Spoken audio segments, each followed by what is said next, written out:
আমাদের দেশের খুব কাছাকাছি আছি, তো অত দূরে না, আমি খুব কাছাকাছি আছি, আমি চট করে ঢুকে পড়তে পারি। মুরব্বি মুরব্বি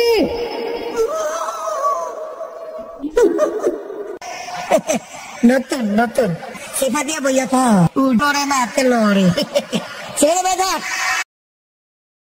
অনেকদিন তো হলো দেশ ছেড়ে পালিয়ে আসছি, ঘর বাড়িগুলো না জানি কেমন আছে, রান্না করে রেখে আসছি, খাওয়ারও সময় পাইনি। আর এখানে থাকতে ভালো লাগতেছে না, যাই দেশের কাছাকাছি গিয়ে ঝোপঝাড়ের আড়ালে অবস্থান করি, সুযোগ বুঝে চট করে ঢুকে পড়বো।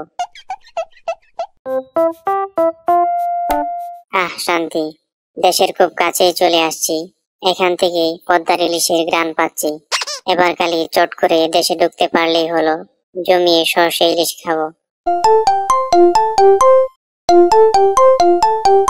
এই অসময়ে আবার কে ফোন দিল?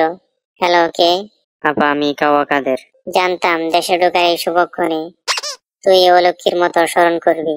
আপা, আপনি কোথায় আছেন? আমি কিন্তু আমাদের দেশের খুব কাছাকাছি আছি, তো অত দূরে না, আমি খুব কাছাকাছি আছি, আমি চট করে ঢুকে পড়তে পারি। আপা, আমাকেও নিয়ে যান, খুব কষ্ট হচ্ছে এখানে। তোর রাস্তা তুই দেখ, ফোন রাখলাম।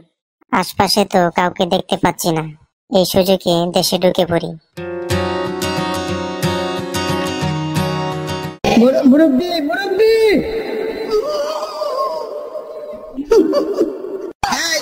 সোনামণি বসো, জান টিকতে গেছে হলো নতুন নতুন সেফা দিয়ে বইয়া থা উড়ে না তেলরে ছেড়ে বেঁধা। এদিক দিয়ে চেষ্টা করে দেখি দেশে ঢুকতে পারি কিনা।